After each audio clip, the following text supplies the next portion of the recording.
ನಮಸ್ಕಾರ ಎಲ್ಲರಿಗೂ recall with ರಕ್ಷಾ ಕಾರ್ಯಕ್ರಮಕ್ಕೆ ಸ್ವಾಗತ. ನಾನು ರಕ್ಷಾ ಪ್ರಸಾದ್.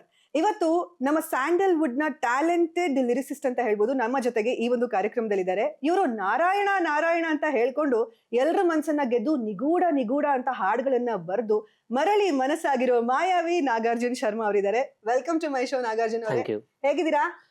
ನಡೀತಾ ಇದೆ.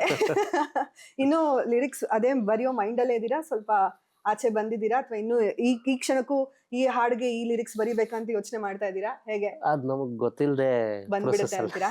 ನಡೀತಾ ಇರುತ್ತೆ. Very nice. ಸೊ ಹೇಗ್ ನಡೀತಾ ಇದೆ ಲೈಫ್? ಫಾಸ್ಟ್ ಆಗಿದೆ, ಅವಾಗ ಸ್ಲೋ ಆಗುತ್ತೆ, ಅವಾಗ ಹಿಂಗೆ ಡಿಪ್ ಆಗ್ತಾ ಇರುತ್ತೆ, ಅಪ್ಸ್ ಅಂಡ್ ಡೌನ್ಸ್ ಆಗ್ತಾ ಇರುತ್ತೆ. ಸೊ ಈಗ ಎಷ್ಟೋ ಜನಕ್ಕೆ ನಾಗಾರ್ಜುನ್ ಶರ್ಮಾ ಯಾರು ಅಂತ ಕೇಳಿದಾಗ ನಾವ್ ಹೇಳ್ತೀವಿ ಈಗ ಲಿರಿಕ್ಸ್ ಬರ್ದಿದಾರಲ್ಲ ಇವ್ರು ಅಂತ. ಈಗ ನಾಗಾರ್ಜುನ್ ಶರ್ಮಾ ಅಂತ ಹೇಳೋದಕ್ಕೆ ನೀವು ನಿಮ್ಮ ಒಂದು ಇಂಟ್ರೊಡಕ್ಷನ್ ನ ಕೊಡೋದಾದ್ರೆ ಹೆಂಗ್ ಹೇಳ್ತೀರಾ? ಅಂದ್ರೆ ಯಾವ ತರ? ಲೈಕ್ ನಾನ್ ನಾಗಾರ್ಜುನ್ ಶರ್ಮಾ ಅಂತ ನೀವ್ ಹೇಗ್ ಪರಿಚಯ ಮಾಡ್ಕೊಳ್ತೀರಾ ನಿಮ್ಮನ್ನ? ನನ್ಗೆ ಯಾವತ್ತು ಒಂದು ಆಸೆ ಅಂತಲ್ಲ, ನನ್ನ ಸಾಂಗ್ಸ್ ಮುಖಾಂತರ ನನ್ನ ಕಂಡು ಹಿಡಿದ್ರೆ ನನಗೆ ತುಂಬಾ ಇಷ್ಟ ಆಗತ್ತೆ. ಅದೇನೋ ಒಂದು ಸಾರ್ಥಕತೆ, ನೆಮ್ಮದಿ, ಸ್ಯಾಟಿಸ್ಫ್ಯಾಕ್ಷನ್ ಅನ್ನೋದು ಒನ್ ಲೆವೆಲ್ ಅಲ್ಲಿ ಇರುತ್ತೆ. Very nice. ಅಂಡ್ ಈಗ ಎಲ್ಲರಿಗೂ ಚಿಕ್ಕ ವಯಸ್ಸಿನಲ್ಲಿ ಏನೋ ಒಂದು ಆಸೆ ಅನ್ನೋದಿರತ್ತೆ. ನಾನ್ ಚಿಕ್ಕ ವಯಸ್ಸಿನಲ್ಲಿ ಈಗ ಇಂಜಿನಿಯರಿಂಗ್ ಆಗ್ಬೇಕು, ಡಾಕ್ಟರ್ ಆಗ್ಬೇಕು ಅಂತ ಆಸೆ ಇತ್ತು. ಅದೇ ತರ ನಿಮಗೇನ್ ಆಸೆ ಇತ್ತು? ಆ ಆಸೆ ಈಡೇರಿದೆ ಅಂತ? ಈಡೇರಿದೆ ಫಾರ್ ಶೋರ್. ಕ್ರಿಕೆಟರ್ ಆಗ್ಬೇಕಂತ ಇತ್ತು, ಅದು ಆಡ್ತಾ ಇದೀನಿ. ಜೊತೆಗೆ ಇವಾಗ ಲಿರಿಕ್ಸ್ ಇರ್ಬೋದು, ಇಲ್ಲ ಈ ಕ್ರಿಯೇಟಿವ್ ಫೀಲ್ಡ್, ಅದು ಎಷ್ಟೇ ಟ್ಯಾಲೆಂಟ್ ಇರ್ಲಿ ಇಲ್ಲ ಎಷ್ಟೇ ಸ್ಕಿಲ್ ಇದ್ರೂನು ಅದರಲ್ಲಿ ಒಂದ್ ಲೆವೆಲ್ ರೀಚ್ ಆಗಕ್ಕೆ ಏನೋ ಒಂದು ಯೂನಿವರ್ಸ್ ಸಪೋರ್ಟ್ ಬೇಕು. ಸೊ ಅದು ಸಿಕ್ಕಿ ಇಷ್ಟು ಅಂದ್ರೆ ಇವಾಗ ನೀವೇ ಹೇಳ್ದಂಗೆ ಸಾಂಗ್ ಮುಖಾಂತರ ಜನ ಕಂಡು ಹಿಡಿಯೋ ಅದೆಲ್ಲ ಸಿಗಬೇಕು ಅಂತಂದ್ರೆ it's not an easy. So ಅದರಿಂದ ಇದರಿಂದ ನೋಡೋದಾದ್ರೆ ಕಂಪ್ಲೀಟ್ಲಿ ಡ್ರೀಮ್ ಅಚೀವ್ ಆಗಿದೆ. ಏನ್ ಆಗ್ಬೇಕು ಅನ್ಕೊಂಡಿದ್ರಿ ಕ್ರಿಕೆಟರ್ ಅಲ್ದೆ? ಇಲ್ಲ, ಅದೇ ಇದ್ದಿತ್ತು, ಕ್ರಿಕೆಟರ್ ಇದ್ದಿದ್ದ. Very nice. ಸೊ ಈಗ ನೀವು ಈ ಲಿರಿಕ್ಸ್ ಬರಿಬೇಕಾದ್ರೆ ಇಂಥ ಒಂದು ಟೈಮ್ ಅಲ್ಲೇ ಬರಿಬೇಕು, ಈ ತರದ ಸಮಯದಲ್ಲೇನೆ, ಆ ತರದ ಏನಾದ್ರು ಇದೆಯಾ ನಿಮ್ಗೆ? ಏನಿಲ್ವಾ? ಯಾವಾಗ ಕುತ್ಕೊಂಡ್ ಬರಿತೀರಾ, ಹೆಂಗೆ ಅಂತ? ಅಂದ್ರೆ ಕೆಲವು ಸಲ ಇವಾಗ ಸುಮ್ನೆ ಎಕ್ಸಾಂಪಲ್ ಕೊಡೋದಾದ್ರೆ ಈಗ ಸಲಗಾ ಟೈಮಲ್ಲಿ ನನಗೆ ನಗ್ತಾ ಇರೋ ಏನಾಯ್ತು, ನಾನು ಏನೋ ಮುಗಿಸ್ಕೊಂಡ್ ಮನೆಗೆ ಹೋಗಿದ್ದೆ. Charan sir, Vijay sir call ಮಾಡಿದ್ರು, ಈ ತರ ಒಂದ್ ಟ್ಯೂನ್ ರೆಡಿ ಇದೆ ಬಾಪ ಅಂತ. ಹೋದ್ವಿ, ಕುತ್ಕೊಂಡ್ವಿ, ಮುಗಿಸಿದ್ವಿ. ಅದನ್ನ ತಗೊಂಡು ಅವ್ರು ಶೂಟಿಂಗ್ ಹೋದ್ರು, ನಾನು ಮನೆಗೆ ಬಂದೆ. ಹೌದಾ? ಸೀರಿಯಸ್ಲಿ? ಅಷ್ಟೇ? ಅಂದ್ರೆ ಈಗ ಒಂದು ಹಾಡ್ ಬರಿಬೇಕು ಅಂತಂದಾಗ ಟ್ಯೂನ್ ಕೊಡ್ತಾರೆ ಫಸ್ಟ್ ನಿಮ್ಗೆ. ನಿಮಗೆ ಅದೇ ಕಂಫರ್ಟಬಲ್ ಅಥವಾ ನೀವು ಫಸ್ಟ್ ಲಿರಿಕ್ಸ್ ನ ಬರ್ದು ಆಮೇಲೆ ನಾನು ಈ ಟ್ಯೂನ್ ಸೆಟ್ ಮಾಡ್ಕೊಳ್ತೀರಾ ನೋಡಿ ಅಂತ ಹೇಳಿರೋ ಕಾನ್ಸೆಪ್ಟ್ಸ್ ಗಳಿದಾವ? ಎರಡು ಆಗುತ್ತೆ, ಬಟ್ ಓವರ್ ಆಲ್ 99 or 95% ಟ್ಯೂನ್ಗೆ ನಾವು ಅದನ್ನ ಅಚೀವ್ ಮಾಡ್ಬೇಕು. ಯಾಕಂದ್ರೆ ಫೀಲ್ ಮುಖ್ಯ ಆಗತ್ತೆ. ಅಂದ್ರೆ ಯಾವ ಫೀಲ್ ಅಲ್ಲಿ ಅವ್ರು ಅದನ್ನ ಅಚೀವ್ ಮಾಡಕ್ ಹೊರಟಿದ್ದಾರೆ, ಯಾವ ರಿದಮ್ ಅಲ್ಲಿ ಅದನ್ನ ಅಚೀವ್ ಮಾಡಕ್ ಅವ್ರು ಹೊರಟಿದ್ದಾರೆ, ಇದು ಫಸ್ಟ್ ಡೈರೆಕ್ಟರ್ಗೆ ಅದು ಗೊತ್ತಾಗ್ಬೇಕಲ್ವಾ. ಅಂಡ್ ಮ್ಯೂಸಿಕ್ ಡೈರೆಕ್ಟರ್ ಅವ್ರಿಗೂನು ಅವ್ರಿಗೆ ಅವ್ರ ರಿದಮ್, ಆ ಟೆಕ್ನಿಕಾಲಿಟೀಸ್ ಅವ್ರಿಗೆ ಗೊತ್ತಾದ್ರೆ ಅವರು ಪ್ಲಾನ್ ಮಾಡ್ಬೋದು ಅಕಾರ್ಡಿಂಗ್ಲಿ. ಕೆಲವು ಸಲ ತುಂಬಾ ರೇರ್ ಅಂತ ಹೇಳಕ್ಕಾಗಲ್ಲ, ಅದು ಒಂದೊಂದ್ಸಲ ಆ ಸಿಚುಯೇಷನ್ ಡಿಮ್ಯಾಂಡ್ ಮಾಡುತ್ತೆ, ಇದಕ್ಕೆ ಫಸ್ಟ್ ಲಿರಿಕ್ಸ್ ಆಗ್ಬಿಡ್ಲಿ, ಆಮೇಲೆ ನಾವು ಇನ್ನು ಮುಂದಕ್ಕೆ ಹೇಗೆ ತಗೊಂಡೋಗ್ಬೇಕು ಅಂತ. ಸೊ ಆ ಸಿಚುವೇಶನ್ ಇದ್ದಾಗ ಅದೇ ತಗೊಂಡ್ಬಿಡುತ್ತೆ. ಬಟ್ ಮೇಜರ್ಲಿ ನಾವು ಆ ಟ್ಯೂನ್ಗೆ ನಾವು ಬಳಸ್ಬೇಕು, ಹಾಡುಗಳನ್ನ ಬರಿಬೇಕು. ಅಂಡ್ ಈಗ ಇನ್ನೊಂದು ಸಿಚುಯೇಷನ್ ಅಂತ ಅಂದಾಗ, ಈಗ ನೀವು ಸುಮಾರು ಹಾಡುಗಳನ್ನ ಈಗ ಬರಿತಾ ಇದ್ದೀರಾ. ಸಿಚುಯೇಷನ್ ಅನ್ನೋದಕ್ಕಿಂತ ಈಗ ನಾಗಾರ್ಜುನ್ ಶರ್ಮಾ ಅವ್ರು ಎಷ್ಟು ಬ್ಯುಸಿ ಇದ್ದಾರೆ ಅಂತ? ಫುಲ್ ಬುಕ್ ಅಥವಾ ಹೇಗೆ ಅಂತ? ನೆಕ್ಸ್ಟ್ ನಿಮ್ ಡೇಟ್ಸ್ ಬೇಕು ಅಂತಂದ್ರೆ ಇನ್ ಎಷ್ಟು ದಿವಸ ಬಿಟ್ಟು ನಾವು ಕೇಳ್ಬೇಕು ಅಂತ? ಹಂಗೆ ಗೊತ್ತಿಲ್ಲ, ಆ ಟರ್ಮ್ಸ್ ಅಲ್ಲಿ ಹೇಳಕ್ಕೆ ಗೊತ್ತಿಲ್ಲ. ಬಟ್ ನಾನೇನ್ ಅನ್ಕೊಂಡಿದ್ನು ಅಂದ್ರೆ, ಈಗ ಅಂದ್ರೆ ಇದೇ ಫೀಲ್ಡ್ ಅಲ್ಲಿ ಬ್ಯುಸಿ ಇರ್ಬೇಕು ಅನ್ನೋ ಒಂದು ಇದೆಯಲ್ಲ, ಅದೊಂದು ಅಚೀವ್ ಆಗಿದೆ ಅಂತ ನನಗೆ ಇದೆ. ಅಂಡ್ ನನಗೆ ಅದೇನೋ ಗೊತ್ತಿಲ್ಲ, ನಾನು ಕೆಲವು ಸಲ ನಾನು ನಂಬರ್ಸ್ ಅಲ್ಲಿ ನನಗೆ ಅಳಿಯಕ್ ನನಗೆ ಇಷ್ಟ ಆಗಲ್ಲ. ಯಾಕಂದ್ರೆ some days I might write only 1 song, some days I might write 6 songs. So ಅದು ತುಂಬಾ ವೇರಿ ಆಗ್ತಾ ಇರುತ್ತೆ. ಸೊ ಅದಕ್ಕೆ ನನಗೆ ಆ 1 ಸಾಂಗ್ ಬರೆದು ನನಗೆ ಅದು ಸಖತ್ ಖುಷಿ ಆದ್ರೆ ನನಗೆ ಆ ಡೇ ನನಗೆ ಡನ್. ಆತರ ನನಗೆ ಆಕ್ಚುಲಿ ಆತರ ಇರ್ಬೇಕಲ್ವಾ? ಅಂದ್ರೆ ನಮಗ್ ಸ್ಯಾಟಿಸ್ಫೈ ಆಗೋ ಒಂದು ದಿನ ಇರತ್ತಲ್ಲ, that is the best day ಅಂತ ಅಲ್ವಾ? ಆತರ ನೀವೇ ಬರ್ದಿರೋ ಅಂತ ನಿಮ್ಮ ಫೇವ್ರೆಟ್ ಹಾಡ್ ಯಾವ್ದು ನಿಮಗೆ? ಎಷ್ಟು ಅಂದ್ರೆ ಈಗ ಆಲ್ಮೋಸ್ಟ್ ನೀವು ಒಂದು 400-500 ಸಾಂಗ್ಸ್ ಬರ್ದಿರ್ತೀರಾ. ಆಗಿದೆ ಸೊ ಅಷ್ಟ್ರೊಳಗೆ ಒಂದ್ ಹೇಳಕ್ ತುಂಬಾ ಕಷ್ಟ ಆಗತ್ತಾ ಇನ್ನು, ಬಟ್ ಆದ್ರೂ ಮನ್ಸಿಗೆ ಹತ್ರವಾಗಿರುವಂತ ಒಂದ್ ಹಾಡು ಯಾವ್ದಿದೆ ನಿಮ್ಗೆ? ನನಗೆ ಯಾವಾಗ್ಲೂ ನಂಗೆ ಹ್ಯಾಂಡ್ಸ್ ಅಪ್ ತುಂಬಾ ಸ್ಪೆಷಲ್ ಸಾಂಗ್ ಯಾವತ್ತು. ಯಾಕಂದ್ರೆ ಹ್ಯಾಂಡ್ಸ್ ಅಪ್ ಇಸ್ ಅಂದ್ರೆ ಆ ಸ್ಟೇಜ್ ಸೆಟ್ ಮಾಡಿದ ಹ್ಯಾಂಡ್ಸ್ ಅಪ್, ಅಷ್ಟು ಬಿಗ್ ಫೋರಮ್. ಯಾಕಂದ್ರೆ ನಾನು ಕಂಡಂತ ಅತ್ಯಂತ ದೊಡ್ಡ ಸೆಟ್ ಅವನೇ ಶ್ರೀಮನ್ನಾರಾಯಣ ನನ್ನ ಲೈಫಲ್ಲಿ. ಸೊ ಆ ಸೆಟ್ಟು, ಆಮೇಲೆ ಇವಾಗ ಆ ಸಾಂಗು, ಸೊ ಅದು ಕಂಪ್ಲೀಟ್ ಒಂದು ಇದನ್ನ ಒಂದು ಸ್ಟೇಜ್ನ ಸೆಟ್ ಮಾಡ್ತು.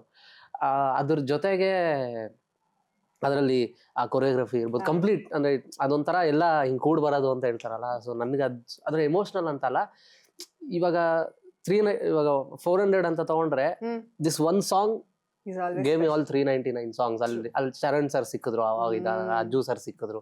ಸೊ ಎಲ್ಲ ಅಲ್ಲಿ ಚರ್ನ್ ಆಗಕ್ ಶುರು ಆಯ್ತು. ಅಲ್ಲಿಂದ ಎಲ್ಲಾರು ಒಬ್ಬೊಬ್ರೆ ಕಾಂಟ್ಯಾಕ್ಟ್ ಸಿಕ್ಕಿದ್ರು. ಸೊ ಅದ್ ಯಾವತ್ತು ನನಗೆ ಸ್ಪೆಷಲ್ ಆಗಿರುತ್ತೆ. Very nice. ಈ ಒಂದು ಫಸ್ಟ್ ಹಾಡು ನೀವು ಇಂಡಸ್ಟ್ರಿಗೆ ಬರ್ದಿದ್ ನಾರಾಯಣನೇನಾ? ಇಲ್ಲ, operation Alamelamma is my first film. ಅದರಲ್ಲಿ ತಿಳಿ ಸಂಜೆ ಅಂತ ಬರುತ್ತೆ, ಸುನಿ ಸರ್ ಜೊತೆ ಫಸ್ಟ್ ಫಿಲ್ಮ್ ಮಾಡಿದ್ದು. ಆ ಜರ್ನಿ ಇಂಡಸ್ಟ್ರಿಗೂ ನಿಮ್ಗೂ ಇರುವಂತ ಜರ್ನಿ ಹೇಳ್ಬೋದಾ, ಹೇಗೆ ಅಂತ? ಫಸ್ಟ್ ನೀವು ಇಂಡಸ್ಟ್ರಿ ಕಾಲಿಟ್ಟಿದ್ ಜರ್ನಿ. ಸುನಿ ಸರ್ ನನಗೆ ಫಸ್ಟ್ ನನ್ನ ಫ್ರೆಂಡ್ ಜೊತೆ ನಾನು ಸುನಿ ಸರ್ನ ಮೀಟ್ ಮಾಡಕ್ ಹೋಗಿದ್ದೆ. ಅಲ್ಲಿ ನನ್ಗೆ ಫಸ್ಟ್ ಅವ್ರನ್ನ ನಾನು ಭೇಟಿ ಮಾಡಿದ್ದು. ಫಸ್ಟ್ ಇದಾದಾಗ್ಲೇನೆ ಲಿರಿಕ್ಸ್ ಬಗ್ಗೆ ಆಗ್ಲಿ ಇನ್ನೊಂದಾಗ್ಲಿ ಎಲ್ಲ ಏನು ಡಿಸ್ಕಷನ್ ಮಾಡಿರ್ಲಿಲ್ಲ. ಹಂಗೆ ಮಾತಾಡ್ತಾ ಫ್ರಮ್ ನೋವೇರ್ ಸರ್ ನಿಮ್ಗೆ ಬೇರೆ ಏನು ಇಂಟ್ರೆಸ್ಟ್ ಇಲ್ವಾ ಅನ್ನೋ ತರ ಕೇಳಿದ್ರು. ಸರಿ, ಹೊಂಟು ಬಿ ಲಿರಿಕ್ಸ್ ಬರೆಯಕ್ ನನ್ಗೆ ಇದಿದೆ. ಹಂಗಾರೆ ನೀವು ಬರ್ದಿದ್ದೀರಾ ಯಾವ್ದಕ್ಕಾರು? ಇಲ್ಲ ಸರ್, ಏನು ಬರ್ದಿಲ್ಲ. ನೀವು ಬರ್ದಿರೋದು ಯಾವ್ದಾರು ಹೇಳಿ. ಅದನ್ನ ಹೇಳ್ದೆ ಅವ್ರಿಗೆ. ಅಂದ್ರೆ ಅವ್ರಿಗೆ ಚೆನ್ನಾಗಿ ಅಂದ್ರೆ ಇಷ್ಟಕ್ಕಾಗಿದೆಯಲ್ಲ, ಈ ಸಿನಿಮಾ ಇಲ್ಲ ಬರ್ದ್ಬಿಟ್ಟಿದೀನಿ, 2 ಹಾಡಿರೋದು. ನೆಕ್ಸ್ಟ್ ಸಿನಿಮಾಗೆ ನಾನು ನಿಮ್ಗೆ ಖಂಡಿತವಾಗ್ಲೂ ನಾನು ಏನಾದ್ರು ಮಾಡ್ಕೊಡ್ತೀನಿ. ಬಟ್ ನನಗೆ ಏನಪ್ಪ ಇದು, ನಾನೇನ ಇನ್ನೊಂದು 3 days ಬೇಗ ಸಿಕ್ಕಿದ್ರೆ, ಇಲ್ಲ ಇನ್ನೊಂಚೂರು ಬೇಗ ಸಿಕ್ಕಿದ್ರೆ ಸಿಕ್ಬಿಡೋದೇನೋ ಇದೇ ಸಿನಿಮಾ ಅನ್ನೋ ತರ ಇದ್ದೆ. ಬಟ್ ಆ ಟೈಮ್ಗೆ ಅವ್ರು ನನಗೆ ಒಂದು ಇದು ಹೇಳಿದ್ರು, ಆ ಪ್ರಿಮೈಸ್ ಹೇಳಿದ್ರು. ಆಪರೇಷನ್ ಆದ್ಮೇಲೆ ಅವ್ರು ಶೂಟ್ ಮಾಡ್ಬಿಟ್ಟಿದ್ರು, ಬಟ್ ಸ್ಟಿಲ್ ನಮಗೆ ಅದ್ರದ್ದು ಒಂದು 1 ಲೈನರ್ ತರ ಒಂದಷ್ಟು ವಿಷಯಗಳು ಹೇಳಿದ್ರು ಆಪರೇಷನ್ ಆದ್ಮೇಲೆ ನಮ್ಮ ಬಗ್ಗೆ. ನಾನು ಹೇಳಿದ್ರಲ್ಲ, ಸೊ ಆ ನಂಬರ್ ಕೂಡ ಶೇರ್ ಆಯ್ತು. ಸೊ ಇವಾಗ ಇಷ್ಟು ಕೇಳಿದ್ದೀನಲ್ಲ, ಸರಿ ಇದ್ರ ಬಗ್ಗೆ ಏನಾರು ಸರ್ಗೆ ಕಳ್ಸೋಣ ಅಂತ ಅಂದ್ಬಿಟ್ಟು ನಾನು ಆ ಕಥೆ ಇಟ್ಕೊಂಡು ನಾನು ಒಂದಷ್ಟು ಲೈನ್ ಬರೆದು ಅವ್ರಿಗೆ ಕಳಿಸಿದೆ. ಸರ್, ನೀವ್ ಹೇಳಿದ್ ಇಟ್ಕೊಂಡು ಏನೋ ಮಾಡಿದೀನಿ ಸರ್, ಅಂದ್ರೆ ಜಸ್ಟ್ ಬೇಕು ಅಂದ್ರೆ ನೀವು ಚಾನ್ಸ್ ಕೊಡ್ಲೇಬೇಕು ಅಂತಲ್ಲ ನನ್ಗೆ ಅನ್ಸ್ತು, ಅದಕ್ಕೆ ನಿಮ್ಗೆ ಕಳಿಸ್ತಾ ಇದೀನಿ. ಅವಾಗ ಸರ್ ಇದ್ಕೊಂಡು ಯಾಕೋ ಬಿಡೋ ತರ ಇಲ್ಲ ಇವನು ಅಂತ ಅಂದ್ಬಿಟ್ಟು, ಆಮೇಲೆ ಅವ್ರಿಗೆ ಅದಿಷ್ಟ ಆಗಿ, ಸರಿ ಮಗ ನೀನು ನಾನು ಒಂದು ಬರಿಬೇಕು ಅಂತ ಇದ್ದೆ, ಅದು ಇನ್ನ ಡಿಸ್ಕಷನ್ ಅಲ್ಲಿ ಇತ್ತು, ಅದು ನಾನ್ ಬರೆಯಲ್ಲ ನೀನ್ ಬರಿ ಹಾಡು ಅಂತ ಹೇಳಿ ನನಗೆ ಕೊಟ್ರು ಹಾಡು. ಸೊ ಅಲ್ಲಿಂದ ಸ್ಟಾರ್ಟ್ ಆಯ್ತು ಇಂಡಸ್ಟ್ರಿ ಜರ್ನಿ ಶುರು ಆಗಿದ್ದು. ಅಲ್ಲಿಂದ ನಾಗಾರ್ಜುನ್ ಶರ್ಮಾ ಅನ್ನೋ ಒಂದು ಟ್ಯಾಲೆಂಟ್ ಆರ್ಟಿಸ್ಟ್ ನಮ್ ಸ್ಯಾಂಡಲ್ವುಡ್ ಅಲ್ಲಿ ಇದಾರೆ ಅಂತ ಪ್ರೂವ್ ಮಾಡ್ತಾ ಬಂದಿದ್ದೀರಾ. ಇದೇ ತರ 1000 ಹಾಡುಗಳು ಇನ್ನು ಇಲ್ಲಿವರೆಗೂ 400-500 ಅಂದಿದ್ದೀರಾ, ಇನ್ನು 1000 ಲಕ್ಷ ಹಾಡುಗಳಾಗ್ಲಿ ನಿಮ್ ಕಡೆಯಿಂದ. ಯಾಕಂದ್ರೆ ಎಷ್ಟೋ ಜನರ ಹೃದಯಗಳನ್ನ ಹೀಲ್ ಮಾಡಿರುವಂತ ಆರ್ಟಿಸ್ಟ್ ನೀವು. ಅಂಡ್ ಈಗ ಎಷ್ಟು ನಾನ್ ಕೇಳ್ದಂಗೆ ಇವಾಗಿನ ಯಾವ್ದಾದ್ರು ಪ್ರಾಜೆಕ್ಟ್ಸ್ ಗಳನ್ನ ನೀವು ಮಾಡ್ತಾ ಇದ್ದೀರಾ? ಯಾವ್ದು ಬಿಸಿ ಆಗಿದ್ದೀರಾ? ಈಗ ಅನೂಪ್ ಸಿಳೀನ್ ಸರ್ ಜೊತೆ ಆಲ್ಫಾ ಅಂತ ಒಂದು ಮಾಡ್ತಾ ಇದ್ದೀನಿ. ಆಮೇಲೆ ಸಿನ್ಸಿಯರ್ಲಿ ರಾಮ್ ಕೂಡ ಡಿಸ್ಕಷನ್ಸ್ ನಡೀತಾ ಇದೆ, ಇವರು ಸಿನ್ಸಿಯರ್ಲಿ ರಾಮ್ ಅಂತ. ಆಮೇಲೆ ಅಣ್ಣ ಫ್ರಮ್ ಮೆಕ್ಸಿಕೋಗೆ ಬರ್ದಿದ್ದೀನಿ. ಅಣ್ಣ ಫ್ರಮ್ ಮೆಕ್ಸಿಕೋ ಧನಂಜಯ ಸರ್, ಅದ್ರದ್ದು ಆಯ್ತು, ಅದ್ರದ್ದು ಕೂಡ ಸಾಂಗ್ ಇದಾಯ್ತು. ಆಮೇಲೆ ನೆಕ್ಸ್ಟ್ ಸಂಜಿತ್ ಅವ್ರದ್ದು ನಂದು ಯಾವ್ದು ಅಂದ್ರೆ ಇಬ್ರು ಕೊಲ್ಯಾಬ್ ಅಲ್ಲಿ ಇವಾಗ ಮತ್ತೆ ಮಾಡ್ಬೇಕಂತ, ಅದು ಸೊ ರೆಡಿ ಆಗಿದೆ ಆಲ್ಮೋಸ್ಟ್. ಸೊ ಇಷ್ಟರಲ್ಲೇ ಅವರು ಅದನ್ನ ಶೂಟಿಂಗ್ ಎಲ್ಲ ಮಾಡಿ ಈಚೆ ತರ್ತಾರೆ. ಅದ್ರ ಜೊತೆಗೆ ಈಗ ರೀಸೆಂಟ್ ಆಗಿ ಲವ್ OTP ಬಂತು ಅನೀಸ್ ಸರ್ ಜೊತೆ. ಆಮೇಲೆ ಇನ್ನೊಂದಷ್ಟು ಅನ್ಟೈಟಲ್ಡ್ ಪ್ರಾಜೆಕ್ಟ್ಸ್ ಇದೆ, ಹಯಗ್ರೀವಾಗೆ ಬರ್ದೆ. ಇನ್ನೊಂದಷ್ಟು ಅನ್ಟೈಟಲ್ಡ್ ಇದೆ, ಆ ಟೈಟಲ್ಗಳು ಇನ್ನ ಅವ್ರು ಇಟ್ಟಿಲ್ಲ, ಇಟ್ಟು ನಾನು ಹೇಳ್ಬೋದು. Very nice. ನಿಮ್ಮ ಒಂದು ಏನ್ ಹೇಳ್ತಾರೆ, ಈ ಒಂದು ಫಸ್ಟ್ ರೆಕಾರ್ಡಿಂಗ್ ಆಗಿರ್ಬೋದು, ಅಂದ್ರೆ ಈಗ ಸ್ಟುಡಿಯೋಗೆ ನೀವು ಹೋಗಿರ್ತೀರಾ, ಫಸ್ಟ್ ಹಾಡು ನೀವು ಹೇಳಿದ್ರಿ, ಫಾರ್ ಎಕ್ಸಾಂಪಲ್ ತಿಳಿ ಸಂಜನೆ ತಗೊಳ್ಳೋಣ, ಅದ್ರದ್ದು ನೀವು ಎಕ್ಸಾಂಪಲ್ ಕೊಟ್ರಿ ಹೇಗೆ ಅದಾಯ್ತು ಅಂತ. ಈಗ ನಿಮ್ಮ ಒಂದು ರೆಕಾರ್ಡಿಂಗ್ ಸ್ಟುಡಿಯೋನಲ್ಲಿ ನಿಮ್ಮನ್ನ ಕೂಡ್ಸಿರ್ತಾರೆ, ನೀವಿರ್ತೀರಾ, ಮ್ಯೂಸಿಕ್ ಕಂಪೋಸರ್ ಇರ್ತಾರೆ, ಎಲ್ಲರೂ ಇರ್ತಾರೆ, ಹಾಡೋದಕ್ಕೆಲ್ಲ ಇರ್ತಾರೆ. ಆ ತರದ ಸಿಚುಯೇಷನ್ ನಲ್ಲಿ ನಿಮ್ಗೆ ಟೈಮ್ ನಲ್ಲಿ ಯಾವ್ದೋ ಒಂದು ಲಿರಿಕ್ಸ್ ಬರ್ದಿರ್ತೀರಾ, ಬಟ್ ಈ ಲಿರಿಕ್ಸ್ ಈ ಸಿಚುಯೇಷನ್ ಬೇಡ ಅಂತ ಅನಿಸಿದೆ, ಇಮಿಡಿಯೇಟ್ ಆಗಿ ಆನ್ ಸ್ಪಾಟ್ ಚೇಂಜ್ ಮಾಡು ಅಂದಿರುವಂತ ಇನ್ಸಿಡೆಂಟ್ಸ್ ಗಳಿದಾವ? ತುಂಬಾ ಆಗಿದೆ. ಹೌದಾ? ಓಕೆ, ಯಾವ್ದು ಒಂದು ಶೇರ್ ಮಾಡ್ಬೋದಾ? ನನಗೆ ಜ್ಞಾಪಕ ಇರೋ ತರ ಹಿಮ್ ಆಫ್ ಧರ್ಮ ನನಗೆ ಆ ವಿಷಯದಲ್ಲಿ ತುಂಬಾ ಸ್ಪೆಷಲ್ ಅಲ್ಲ, ಬಟ್ ಅಲ್ಲಿ ಏನಾಯ್ತು ನಮಗೆ ಫಸ್ಟ್ ಆಫ್ ಆಲ್ ಏನಾಯ್ತು ಅಂತಂದ್ರೆ ನಾವು ಹೋಗಿದ್ದು ತಮಿಳ್ ಆಮೇಲೆ ಮಲಯಾಳಂ ಹಾಡ್ಸಕ್ಕೆ. ಓಕೆ. ಹಿಮ್ ಆಫ್ ಧರ್ಮ ಹಿಮ್ ಆಫ್ ಧರ್ಮ. ಹಿಮ್ ಆಫ್ ಧರ್ಮ 777 ಚಾರ್ಲಿಲಿ ಕ್ಲೈಮ್ಯಾಕ್ಸ್ ಸಾಂಗ್ Correct. ಮಡಿಲಿ ನಲ್ಲಿ ಅಂತ ಬರುತ್ತಲ್ಲ ಅದು. ಸೊ ನಾವು ಅಲ್ಲಿ ಹೋದಾಗ ನಮಗೆ ನಾವಿನ್ನ ಕನ್ನಡ ಯಾರು ಹಾಡಬೇಕು ಅನ್ನೋದನ್ನ ನಾವು ಇನ್ನ Decide. ಸರ್ಚಿಂಗ್ ಅಲ್ಲಿದ್ವಿ. ಅಲ್ಲಿ ಹೋದಾಗ ಅವ್ರು ಹಾಡ್ತಾ ಹಾಡ್ತಾ ಹಾಡ್ತಾ ನೊಬಿನ್ ಸರ್ಗೂ ಆಮೇಲೆ ಅವ್ರಿಗೂ ಅನ್ನಿಸ್ತು. ಅಂಡ್ ಮಾತಾಡ್ತಾ ಮಾತಾಡ್ತಾ ಇಬ್ಬರಿಗೂ ಅನಿಸಿ ಕನ್ನಡನೂ ನಾವು ಯಾಕೆ ಇವ್ರ ಹತ್ರ ಟ್ರೈ ಮಾಡಬಾರ್ದು ಅಂತ ನಮ್ಗೆ ಅಲ್ಲಿ ಅನ್ನಿಸ್ತು. ಆಗ ನಾವೇನ್ ಮಾಡಿದ್ವಿ, ಒಂದು 4 ಲೈನ್ಸ್ ಅವ್ರು ತಗೋಬೋದಾ ಕನ್ನಡ ಅದು ಅಂತ ಹೇಳಿದ್ರು. ಅವರು ಇಮಿಡಿಯೇಟ್ ಆಗಿ 4 ಲೈನ್ಸ್ನ ತುಂಬಾ ಚೆನ್ನಾಗಿ ತಗೊಂಡ್ರು. ಸೊ ನಮ್ಗೆ ಅಲ್ಲಿ ಇದಾಯ್ತು. ಡೈರೆಕ್ಟರ್ ಕಿರಣ್ ಸರ್ ಹೇಳ್ಬೇಕಿತ್ತು ನಾವು, ಸರ್ ಹಿಂಗೆ ಅನ್ನಿಸ್ತಾ ಇದೆ. ಅವರು immediately he came back next day, Kannada ಮಾಡ್ತಾ ಇದೀರಲ್ವಾ, ನಾನು ಬಂದ್ಬಿಡ್ತೀನಿ, ಒಟ್ಟಿಗೆ ಇದು ಮಾಡೋಣ ಅಂತ. ಬಂದ್ರು, ಹಾಡ್ತಾರೆ. ಫಸ್ಟ್ ಚರಣ ಆಲ್ಮೋಸ್ಟ್ ನಾವು ಮುಗಿಸಿದ್ವಿ. ಆದರೆ ನಾವು ಆಲ್ಮೋಸ್ಟ್ ಆ ಸಾಂಗ್ನ ಲಾಕ್ ಮಾಡಿ ಒಂದು 3-4 ಮಂತ್ಸ್ ಆಗಿತ್ತು. ಅವರು ಫಸ್ಟ್ ಚರಣ ಇನ್ನೇನು ಆಲ್ಮೋಸ್ಟ್ ಹಾಡ್ತಾ ಶುರು ಆಗಿತ್ತು. ಆಗ ಕಿರಣ್ ಸರ್ ಇದ್ಕೊಂಡು ಅವರು ಲಿರಿಕ್ಸ್ ಓದ್ತಾ ಇರ್ಬೇಕಾದ್ರೆ ಲಾಸ್ಟ್ ಒಂದು 6 ಲೈನ್ಸ್ ಏನೋ ಬರೋ 6-7 ಲೈನ್ಸ್, ಇದು ಯಾಕೋ ನೀವೇನಾದ್ರು ಚೇಂಜ್ ಮಾಡ್ಬೋದಾ ಇವಾಗ ಇದನ್ನ ಅಂತ. ನನ್ನ ಸರ್ ಅವರು ಇನ್ನೇನು ಹಾಡ್ಬಿಡ್ತಾರೆ, ಪರವಾಗಿಲ್ಲ ಮ್ಯಾಮ್ ನೀವು ಮಾಡಿ ಇಲ್ಲಿ ಕೂತ್ಕೊಂಡು ನೋಡೋಣ ಏನಾದ್ರು ಬರುತ್ತಾ, ಲೆಟ್ಸ್ ಟ್ರೈ.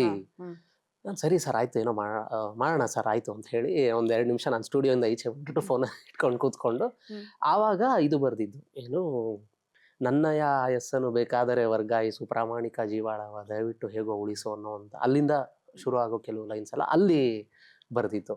ಸೊ ಆ ಲೈನ್ ಇಂಪ್ಯಾಕ್ಟ್ ಆಮೇಲೆ ಸಿನಿಮಾ ರಿಲೀಸ್ ಆದಮೇಲೆ ತುಂಬಾ ಅದ್ರ ಬಗ್ಗೆ ಡಿಸ್ಕಷನ್ ಆಯ್ತು, ಆ ಲೈನ್ಸ್ ಬಗ್ಗೆ. ಸೊ ನನ್ಗೆ ಅವಾಗ ಅಂದ್ರೆ ಗೊತ್ತಿಲ್ಲ ಸಾಂಗು ಯಾವ ಟೈಮಲ್ಲಿ ಏನ ತಗೊಳುತ್ತೆ ಅನ್ನೋದು ಗೊತ್ತಿಲ್ಲ. It happens there. ಅದಕ್ಕೆ ನನಗೆ ಯಾವಾಗ್ಲೂ ಈ ರೆಕಾರ್ಡಿಂಗ್ ಪ್ರೋಸೆಸ್ನ ಯಾವಾಗ್ಲೂ ನನ್ಗೊಂಥರ ಅದನ್ನ ನಾನು ಡಿವೈನ್ ಪ್ರೋಸೆಸ್ ಅಂತ ಟ್ರೀಟ್ ಮಾಡ್ತೀನಿ. ಯಾಕಂದ್ರೆ ಮ್ಯಾಜಿಕ್ ಆಗೋದೇ ಆ ಗೋಡೆಗಳ ಮಧ್ಯೆ.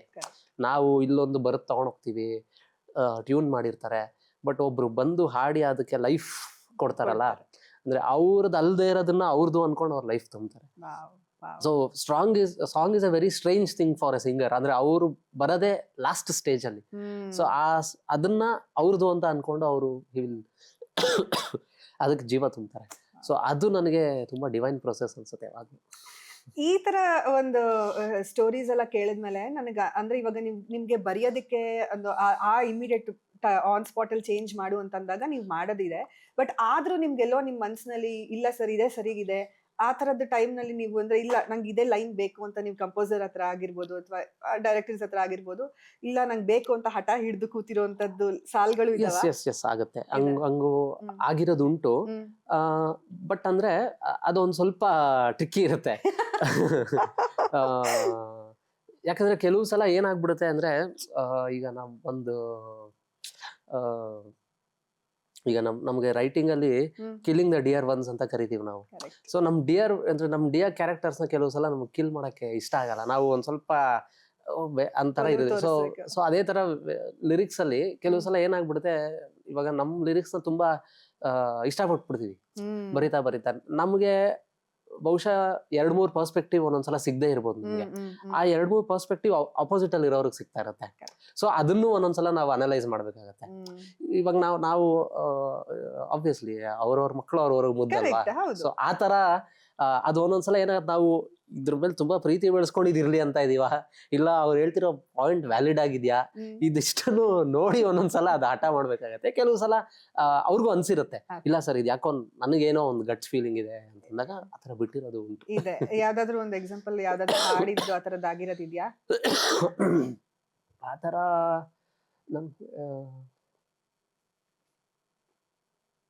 ಟಕ್ ಅಂತ ಬರ್ತಾ ಇಲ್ಲ. ಮರಳಿ ಮನಸ್ಸಾಗಿದೆ ಟೈಮಲ್ಲಿ ಅಂದ್ರೆ ಕಲೆಕ್ಟಿವ್ ಡಿಸಿಷನ್ ಅದು.